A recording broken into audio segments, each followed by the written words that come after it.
Hello and welcome to the What Caregivers Need to Know video show sponsored by eCareDiary.com. I'm Susan Baida, the co-founder of eCareDiary and your host for today's show. I'm very excited about discussing a topic with distinguished guest Matt Gurwell. We are going to talk about how to keep seniors safe on the road. And I'm particularly excited about having Matt here because he has such an incredible background on this topic. And let me tell you a little bit about him first and what he does. Matt is the founder and CEO of Keeping Us Safe, which is a national organization that develops programs to help senior drivers transition from the driver's seat to the passenger seat. Not an easy task.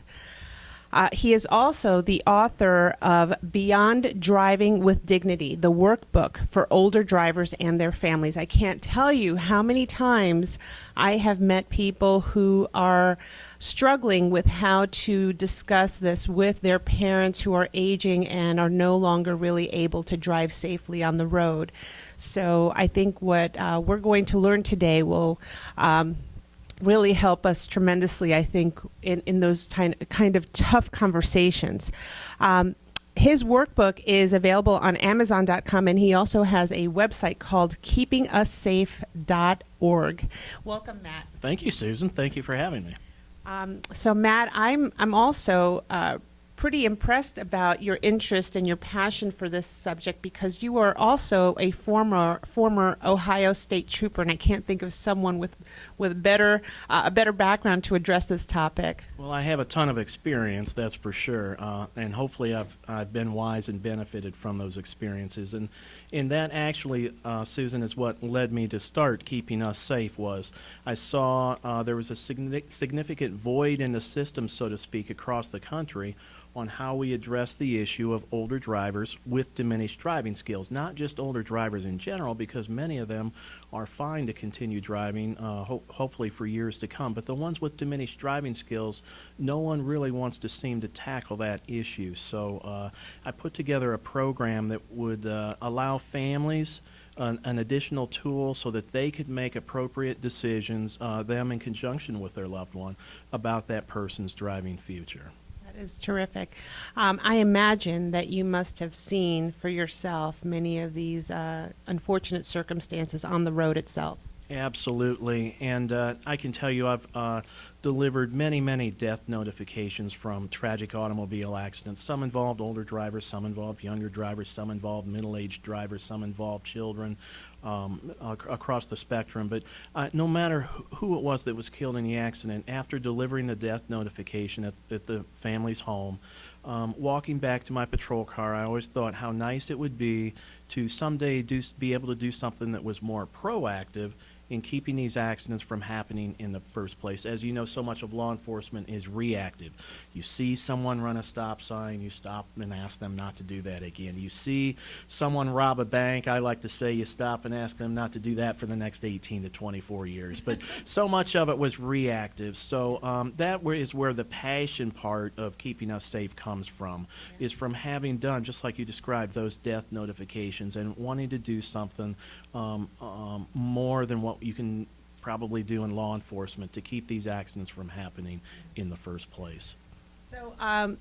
So Matt, you have something very interesting here, which is not only a book to help families who want to maybe take this on themselves, and I know certainly in our case, in my case, I've had to have that tough conversation, and it's very uncomfortable. Absolutely. And you, as the child, feel very uncomfortable talking to a parent who has raised you and Sure. been your leaders, so to speak, and then have Right. that conversation with them. So you have a book called Beyond Driving with Dignity available to families, but you also have now a program. Can you tell us more about that? Right. I want to just mention, to add what you said, the workbook is meant for families that think they can probably have some success talking to mom or dad or grandpa and grandma or grandma about a retirement from driving. It is not meant for the family that thinks this is going to be an adversarial confrontation. No good is going to come out of it. It's going to get too emotional on both ends. For those families, we offer what we call our self-assessment program, where one of Keeping Us Safe Beyond Driving with Dignity professionals, as we call them, would come into the older driver's home, sit down with that person, typically on behalf of the family, and go through a 3-hour, very structured program with that individual.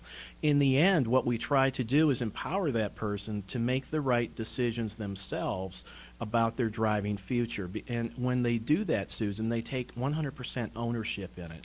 It's an opportunity. Many of them see this 3-hour session as an opportunity to get out of this whole driving mess, because they're probably feeling the pressure from their children, of course. That's probably who called us. Maybe from their physician, maybe even from the courts or the police system or the Bureau of Motor Vehicles. And this program empowers them, again, to be the decision maker. So 2/3 of the people, the older drivers we meet with, actually do end up retiring from driving as a direct result of this session. That is an incredible statistic. 2/3. Right. And I can tell you that every family that's called to schedule an appointment for their loved one has prefaced it with, "That sounds like a great program, Matt, but it's not going to work with my dad, and it's not going to work with my mom." But it actually does. Again, because it empowers them to become the decision maker. The very name of the program is Beyond Driving with Dignity. And, of course, safety always has to come first when we're talking about driving issues. But immediately behind that, it's extremely important to our Beyond Driving with Dignity professionals that the individual's dignity and pride and independence be maintained through this driving transition, this driving retirement. That's terrific, because that is really at the heart of it all, I think, is really letting them make the decision for themselves and how to help them along in that. What in our previous conversation, I thought it was really fascinating that you address different types of illnesses that that the aging parent or loved one might be experiencing, whether it's Parkinson's, diabetes we talked about, and dementia and stroke. Yes. Can you tell us a little bit, maybe one example or? Those oftentimes are physical ailments. Generally speaking, the folks we work with are beginning to suffer either from some type of physical ailment, and it could be anything. Slowed reaction time, loss of strength and reflexes, vision concerns, hearing concerns, etc. That list goes on for quite some time. But also is the cognitive issues. Mm-hmm. And a lot of the folks we meet with are beginning to experience some dementias or Alzheimer's disease, loss of memory. And we put a tremendous amount of focus on the whole issue of memory during this 3-hour self-assessment program. And I like to say, and if I could stress one thing, if anybody has a loved one that's getting lost in familiar places, it is time for them to retire from driving. And there's all sorts of reasons I say that, but I think it's a critical point in this whole driving discussion issue. So for example, you give us some idea of like what are some of those warning signs for some of these different diseases? Yes, absolutely. We we've got we call it a learning conversation. Okay. It's a very structured and well laid out. It's not a personal interview. That's kind of a very rough term for what we do. We engage the individual in the learning conversation where we try to learn and try to get them to be open and honest. When we do this session, Susan, it's just myself or one of our Beyond Driving with Dignity professionals and the older driver in the home at the time. So it's 100% confident in confidence. And I can tell you, we've had so many older drivers during this learning conversation part of our session say these words, that can I share something with you that I've never told anybody in my life? And when they do that, you know that you've done a good job of earning their trust because they're willing to share something with you that they've not shared with anyone in their life. So we work very hard to earn their trust through this session. I like to say the magic dust in this whole program lies in our ability to earn the trust of the older driver, so that at the end of the session, if it does come time to suggest they retire from driving, then certainly they're much more likely to do so. Well, we're getting close to the end of our show, but could you give us just maybe a few key tips about how to start that conversation? Absolutely, I'd love to. The most important thing I can suggest is the conversation needs to start today, regardless of where your loved one is in the safe driving continuum.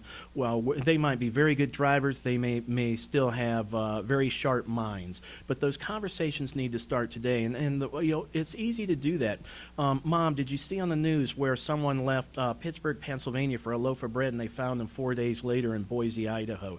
Did you see in Chicago where the older driver got the brake and the gas pedal confused and ran through a drugstore? Did you see this? Did you see that? Did you see where the older driver was confused and got on the interstate the wrong way, and there was a fiery crash with unfortunately people killed in the accident? So those types of conversations, that's an excellent way to just break the ice and to suggest to Mom that, look, Mom, if you ever start to suffer from diminished driving skills, are you going to be receptive to us children when we talk to you about it? And again, the conversation needs to start now.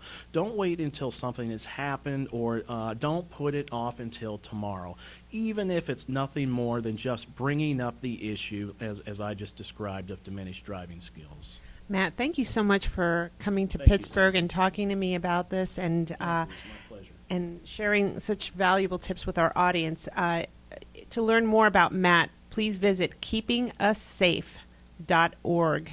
And your book is Beyond Driving with Dignity, available on Amazon.com. I am going to pick up a copy for myself because I know one parent I can have this Great. conversation with. So thank you Great. so much. And to all of you, thank you for joining us, and tune in to our next program next week. Take care. Bye-bye.